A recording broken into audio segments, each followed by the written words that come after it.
In today's video, we are going to discuss about what is fluid, how it is different with solids, what is matter, what is fluid mechanics, the classification of fluid mechanics, application of fluid mechanics, and at last, the books to be followed for these courses.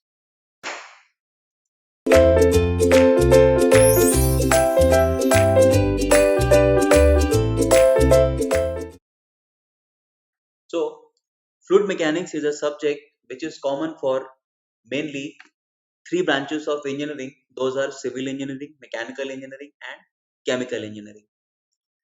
This course will be covering all your concepts from basic to the gate level. After going through the lectures of fluid mechanics, you will be in a position to solve gate problems or other competitive examination problems easily, right? So moving on to the subject, we have to start with what matter is. So matter is something which has definite mass, which occupies space, and which is tangible.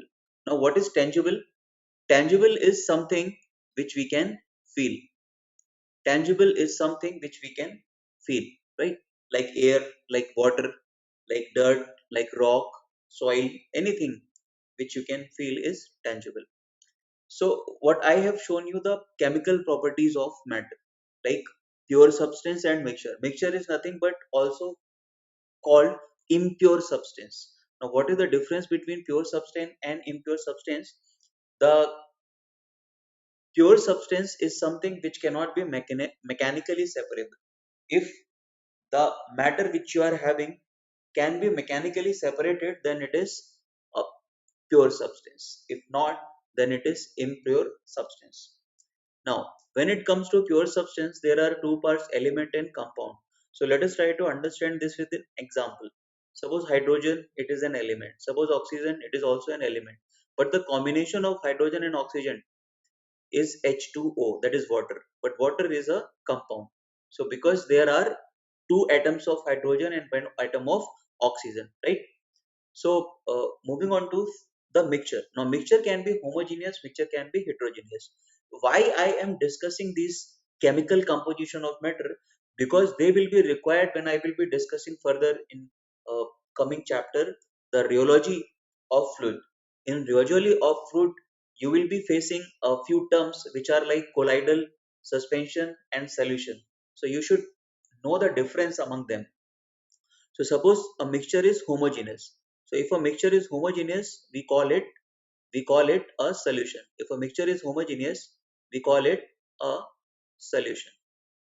So for example, solution, if you want to see, suppose salt plus water, right? So salt is solid, water is liquid. You know these basic things. But if you mix salt with water, salt will completely gets dissolved into the water. Then you cannot see that okay, this is salt, this is water. That is a homogeneous mixture. But if the same thing, if you go and try with the sand, so if you add sand plus water, then will it be completely mixed? Will it be completely dissolved in the water? No, it won't. So that's mean particle of sand will be suspended in the water. So if that kind of things you are getting as a mixture, then it will be called as a heterogeneous mixture. Now this heterogeneous mixture can be classified into namely two parts. One is colloids and the other is suspension. Suspension. Now, what is the basic difference between colloids and suspension? So, suppose a heterogeneous mixture which you are having, you pour it on a filter paper. So, this colloid solution will definitely going to pass that filter paper. Nothing will be left over there. But if you pour the same some heterogeneous mixture on the filter paper, then if it is suspension, it is not going to pass through the filter paper. It won't be passing filter paper. So in other words, if you want to classify, the particles suspended in colloids will be of the order of will be of the order of somewhere this 1 to 1000 nanometer. But in the cases of suspension, this order will be greater than 1000 nanometer. So you can see the difference between colloids and suspension. Now moving on to the physical properties of matter. Physical property of matter. So if we want to discuss physical properties, then matter can exist only in three phases, and those are solid,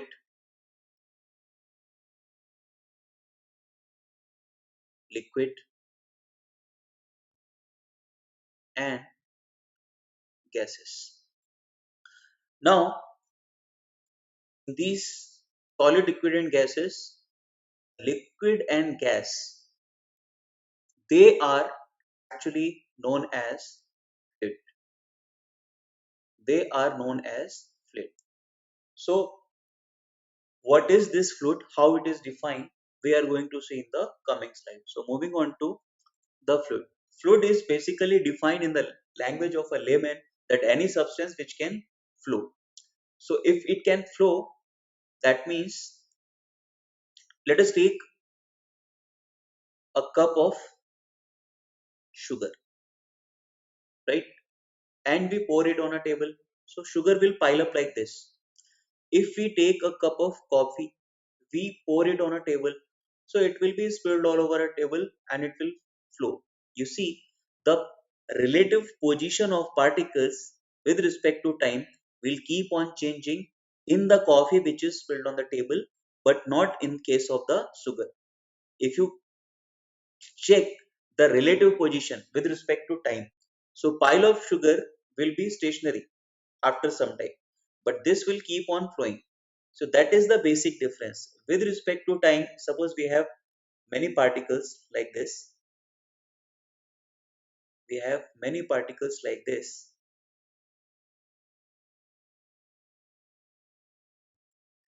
This is x-axis. This is y-axis. Now with respect to time, if you observe, suppose at t equal to 0, this particle is at this position, right?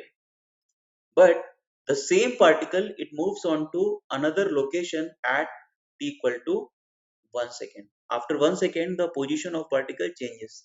That means this is flow. The particle is actually flowing.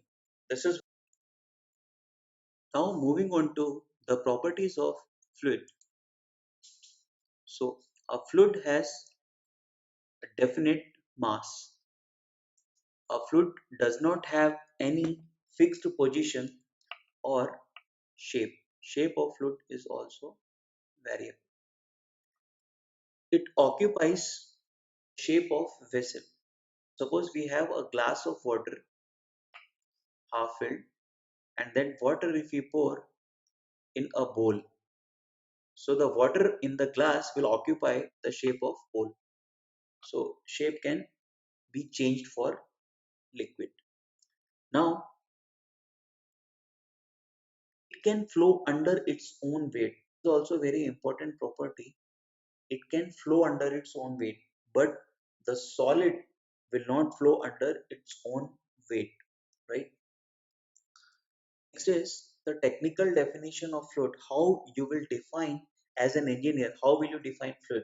So that can be defined as fluid is a substance, pure or impure. Fluid is a substance that deforms continuously. This is important. It deforms continuously under the action of shear stress. So that means fluid cannot offer resistance to shear stress. If you apply shear stress on fluid, it will keep on deforming continuously, right? It is the inability of fluid to resist shear stress. Fluid cannot resist shear stress as compared to the solids. That gives them their property to change shape or flow. Because they cannot resist shear stress, that is why they will change shape or they will flow. But however, when a fluid is in motion, shearing stress exists between the adjacent fluid layers, which result in opposing the movement of one layer of fluid over the another layer. Now, suppose we have two layers of fluid. This is moving with velocity u1 and this is moving with velocity u2. and they are in close proximity. They are adjacent layers. So definitely they will feel the resistance offered by each other onto the adjacent layers. This U1 velocity layer will feel the resistance because of this U2 velocity layer, and this U2 velocity layer will feel the resistance because of this U1 velocity layer.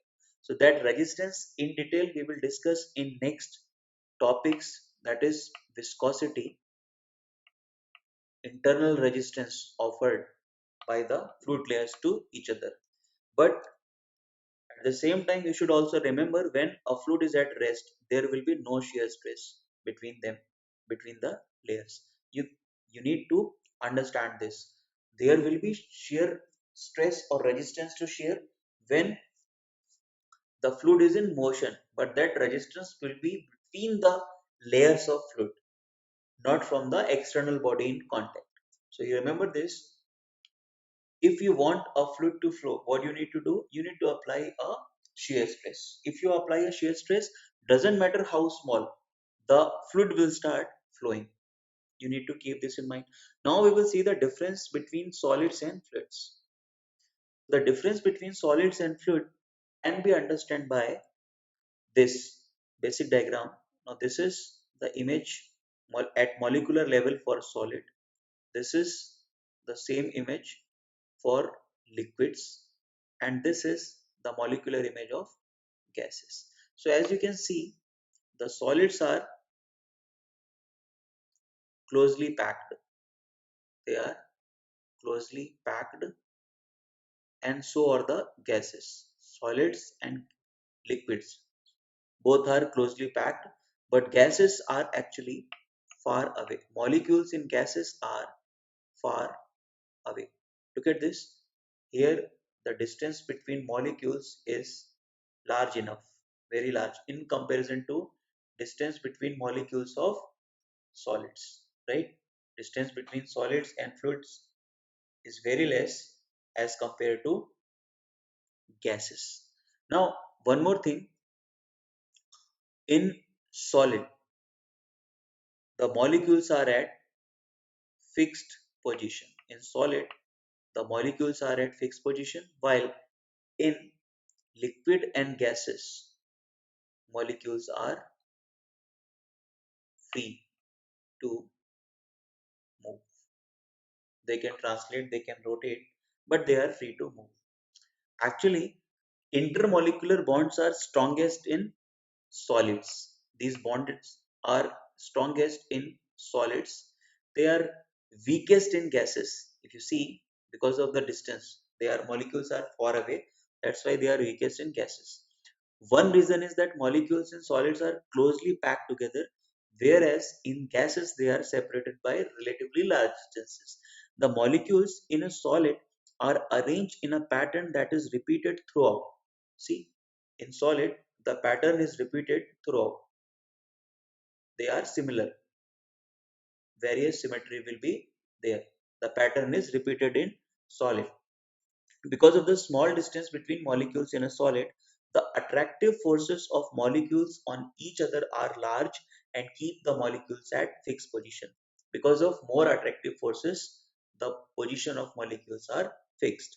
The molecular spacing in the liquid phase is not much different from that of the solid, but except the molecules are no longer at fixed positions relative to each other, and they can rotate and translate freely. That means in fluids, molecules are free to move, but they are close enough.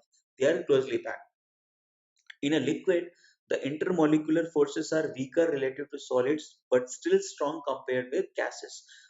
The distance between molecules generally increases slightly as a solid turns liquid, with water being a notable exception. So that is, the distance between molecules generally increases.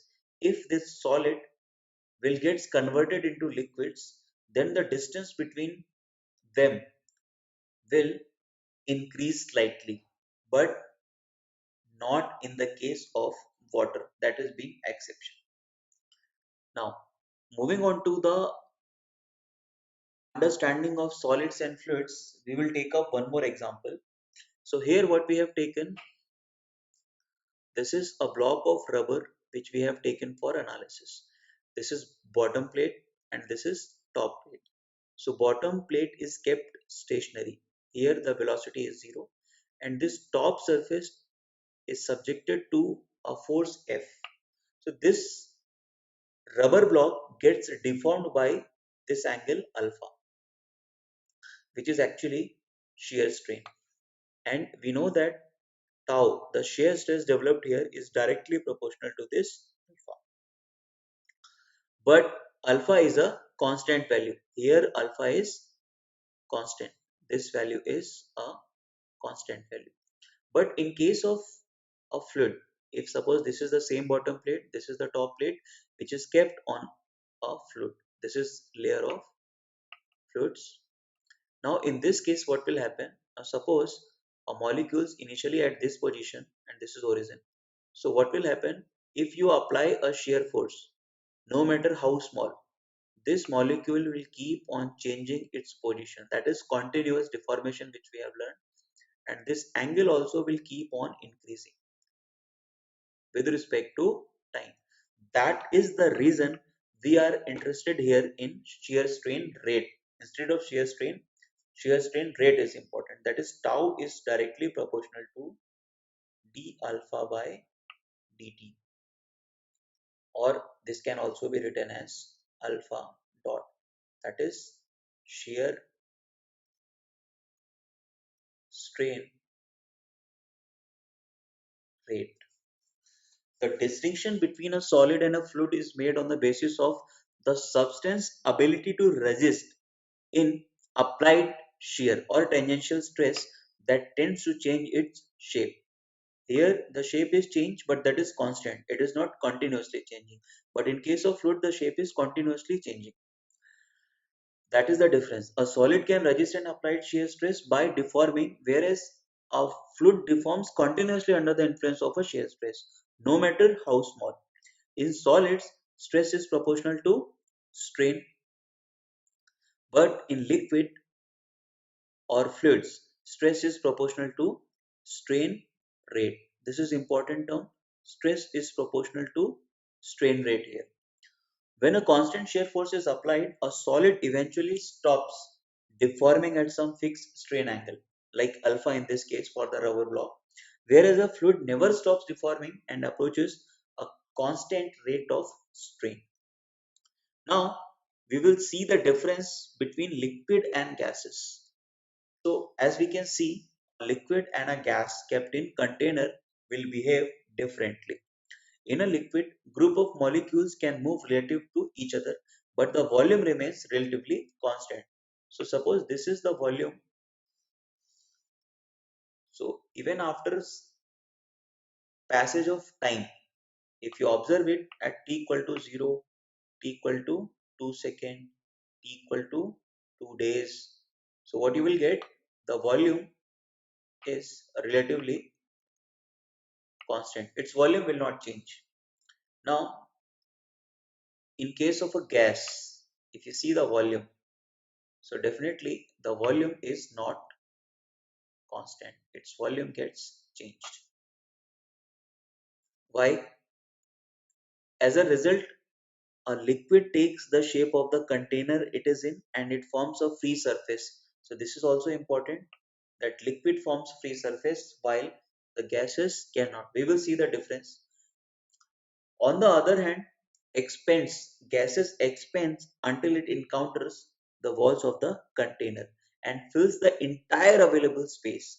This is because the gas molecules are widely spaced and the cohesive forces between them are very small. Unlike liquids, a gas in an open container cannot form a free surface. Gases cannot form free surface, but the liquid can form free surface. Now, what is free surface? What is free surface?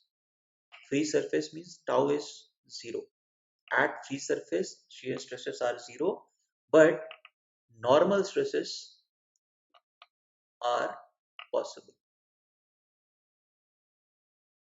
There are only normal stresses. There are no shear stresses on a free surface. Now, let us take example to understand Difference in similarities between a liquid and a gas. Now consider a half full water and half full air. A glass container half full of water, half full of air at rest. The, the, the container is at rest. So the container is at rest. That means velocity is zero.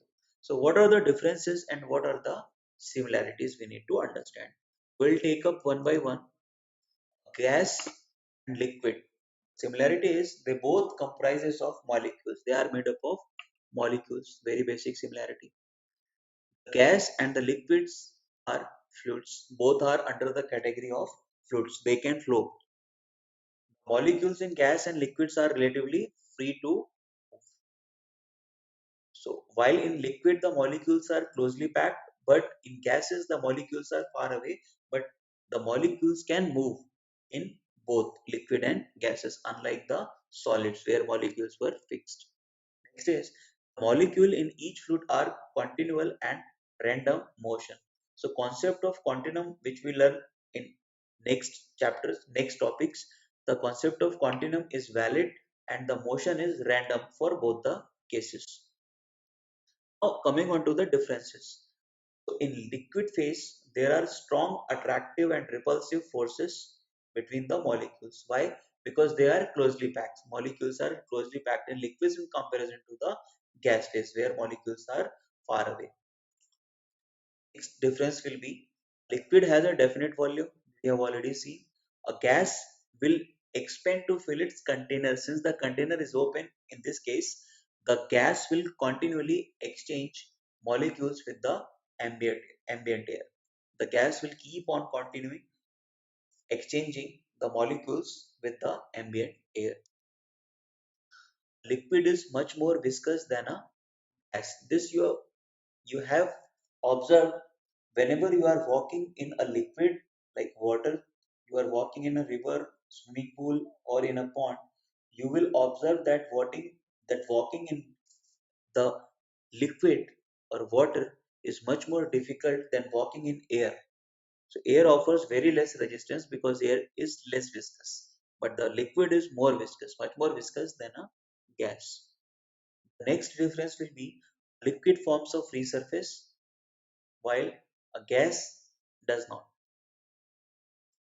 Next is liquids are very difficult to compress while the gases are relatively easy to compress. You know that air is almost 20,000 times more compressible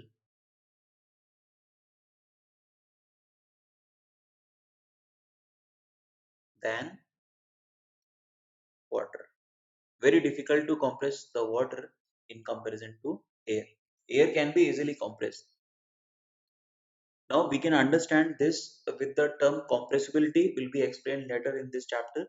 But as of now we can understand this term as that if you want to compress the air and the water by same amount, so you need to apply 20,000 times more effort or more force to compress the water by the same amount as that of the air.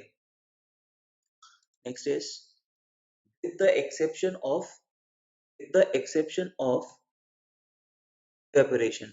Liquid molecules stay in the container.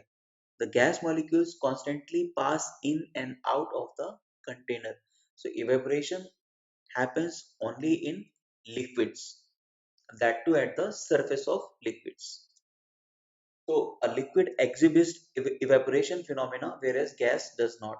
So obviously evaporation is property of liquids at the surface when liquid molecules keep on escaping the surface and moving on to the atmosphere above the liquid layer. Now we have learned about the very basic things like fluid, liquid, gases, the difference from solids, the definition of fluid. Now we can move on to the subject detail of fluid mechanics. So moving on to the definition, What is fluid mechanics? So we will start with this fluid. A substance in the liquid or gas phase is referred to as fluid. We have seen in detail already. Now the fluid mechanics is the study of behavior of fluids. Now what study is this? So for that we need to learn the term fluids and mechanics separately, out of which fluid term we have already learned. Now we will see the mechanics in detail in next slide. But as of now we can see, as far as this subject is concerned, the fluid mechanics is the study of behavior of fluids, and the fluid can be in a state of rest, it can be in a state of motion, it can be interacting with a fluid can be interacting with other fluid, or it can be interacting with other solid at the boundaries. The common for them, interacting fluid with other fluid at the boundary, interacting fluid with other solid at the boundary. So these things can happen. Now, moving on to the mechanics, the classification of mechanics. What is mechanics? It is the oldest branch of physical science which deals with the study of effect of forces. So effect of forces are to be applied on solid bodies and on fluids. So this is our area of interest. When the study of effect of forces are to be done on fluids, then that is called fluid mechanics. Now there are branches to fluid mechanics. When we say fluid is at rest, if the fluid is at rest, then it is called fluid statics. When the fluid is in motion and we only study the geometry of motion, geometry of motion, then we call this as kinematics. In kinematics, we do not study without cause of motion, that is forces and all. But in fluid dynamics, we study geometry of motion. That means we need to study the kinematics in addition to the forces mainly caused by pressure. So if you do this, then this study will come under the branch fluid dynamics. Now, looking at them in detail, if we talk about fluid statics, the study of fluids at rest is called fluid statics. Here I have given you the example of a dam containing fluid at rest position. Now while designing this dam, we need to calculate that what height should be there, what depth should be there, what is the thickness of this wall. There are many parameters which we need to understand, because we need to store this water, and whenever required we can release this water, right? So that part comes under the statics. When fluid is at rest, we need to study. Next is fluid kinematics, the study of fluids in motion. The study of fluids in motion where pressure forces are not considered is called fluid kinematics. So we are interested only the velocity, displacement, acceleration kind of thing with respect to time. What will be the position, what will be the velocity and acceleration. So those things we will study under fluid kinematics, right? Next is fluid dynamics. So whenever kinematics is clubbed with study of motion with clubbed with the forces mainly due to pressure is called fluid dynamics. In the given example, I have shown you a Pelton wheel which is utilized for the purpose of generating energy. And how it comes? It comes from the energy stored in a fluid. So here the kinematics plus forces. Next is fluid mechanics itself is also divided into several categories. The study of the motion of fluid that are practically incompressible, such as liquids, especially water and gases at low speed, is usually referred as hydrodynamics. Right? Next, hydraulics. You might have heard the term hydraulics, especially the civil engineering student, because a subcategory of hydrodynamics is called hydraulics, which deals with the liquid flows in which deals with the liquid flows. It do not involve gases. The liquid flows in pipes. Now you see this machine works due to fluid flowing in pipes and open channels. Open channels. So the civils engineering student have to go through this subject separately, hydraulics. They have to deal with pipes. Any house, a common house, is also having a lot of applications of piping systems. So whenever you are constructing a house, you need to call a plumber separately for the piping. So the piping system is important as well as this open channel also important, and it comes under the category of hydraulics. Just for the case of curiosity, this is not the part of syllabus, but gas dynamics is also a part of fluid mechanics. In gas dynamics, it deals with the flow of fluid that undergoes significant density changes. If density keeps on changing, such as the flow of gases through a nozzle at very high speed, so that will fall under the category of gas dynamics. Now, next branch of fluid mechanics can be given as the aerodynamics, which deals with the flow of gases, especially air, over bodies such as aircraft, rockets, can be rockets, or it can be automobiles like cars, etc. So they may be moving with high speed or low speed, but all it will come under the category of aerodynamics, right? Next, other branches which are known as meteorology, oceanography, and hydrology. Now, when we talk about this meteorology, now see, you can see this image. This image is of a cyclone. Recently, India was hit by a cyclone. If you remember, it was Nisar. Nisarg, it fall at the coastal area of Mumbai. Coastal area of Mumbai.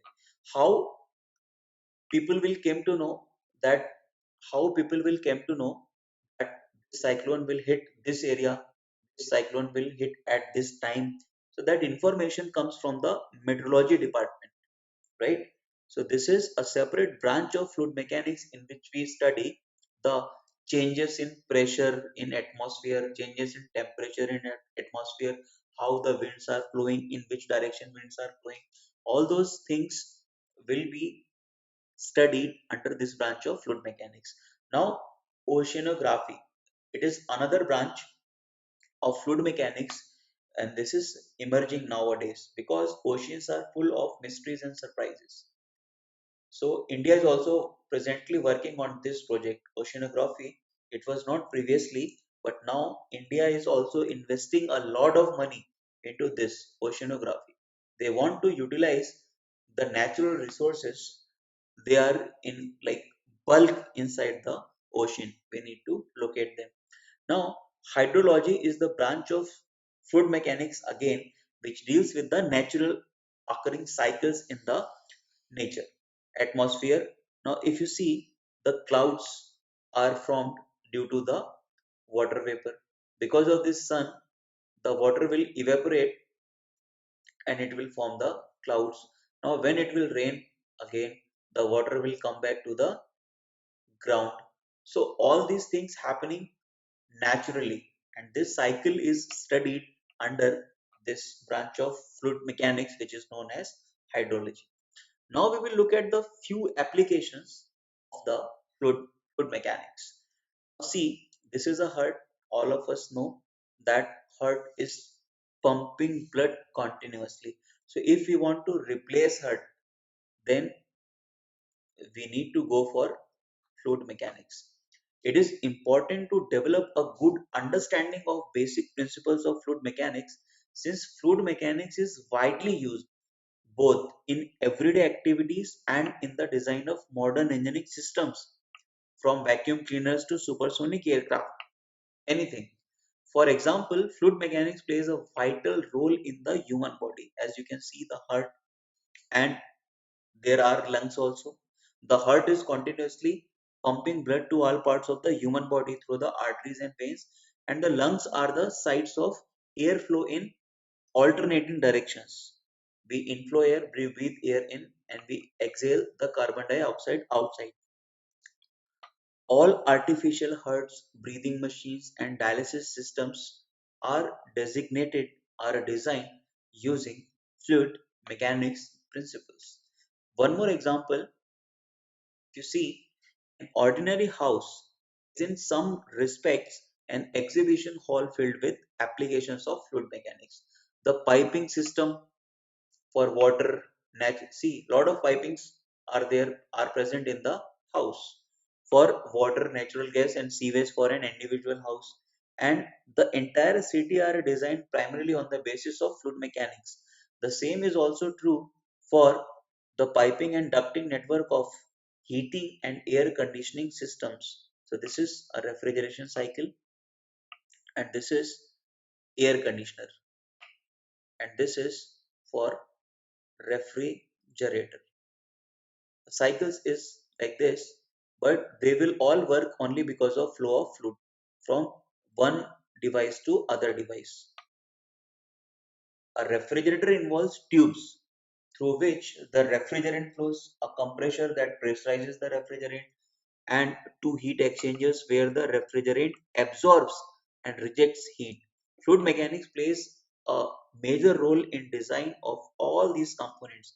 Even the operation of ordinary faucets is based on fluid mechanics. You see, fluid mechanics is everywhere what you can see.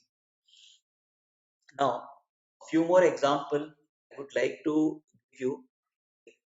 Anyone, if you can recognize this image. So this is a fighter plane recently came into the Indian Air Force, that is Rafale, right?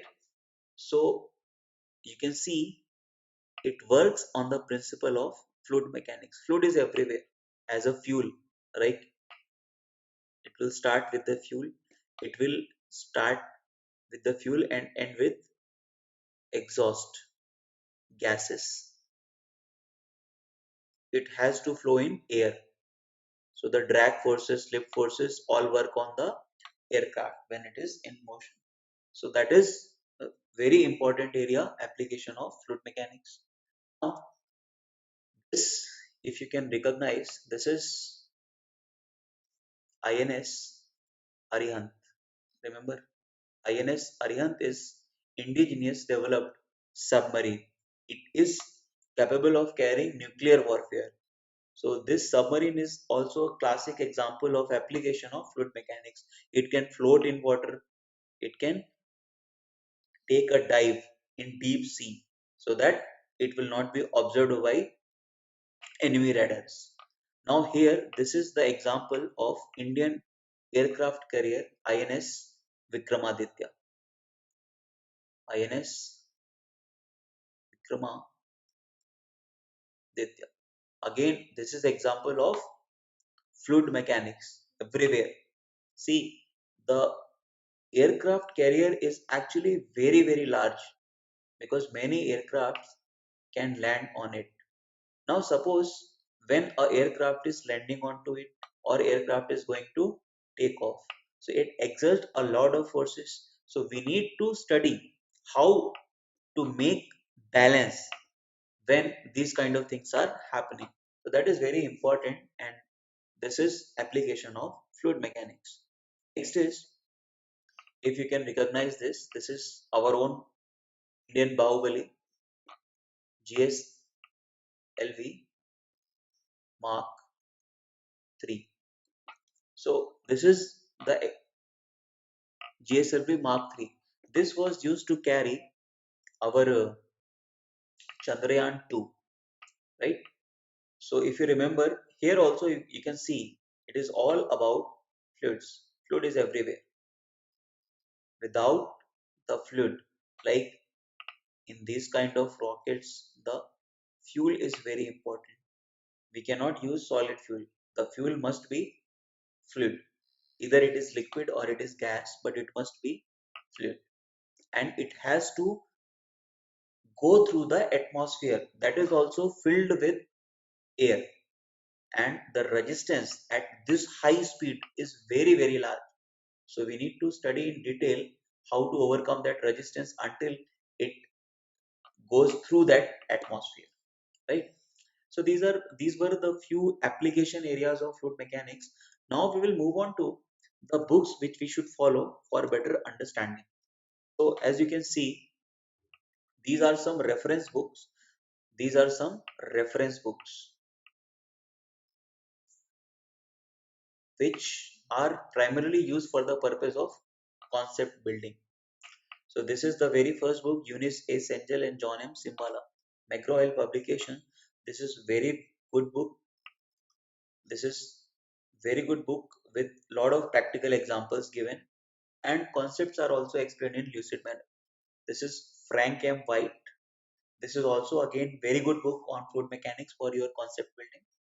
And Fox McDonald. This book is also very popular amongst students as well as teachers. This is also a very good book.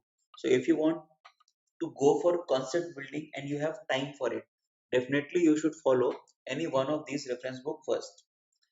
And then we come to books of Indian authors. So the very first book which I will suggest is S.K. Som and Gautam Biswas. This book is very good, but the only problem the student might face is mathematics, because they have followed the mathematical approach. So if you are good with mathematics, this book is best for you. You will love this book. Other book which I can refer for students, that is Modi and Seth. This is also one of the very good book which you can follow. And the next book which I am going to follow is R.K. Bansal. So R.K. Bansal is actually a very simple book. This is very simple, and this also. But problems are more. There are many problems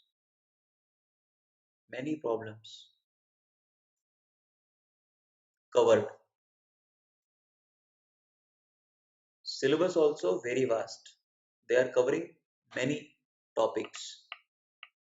Syllabus is sorry, syllabus is vast. So you can refer at least one reference book from foreign author and one book from Indian author. So that will be sufficient for your concept building and from your exam point of view. Thank you.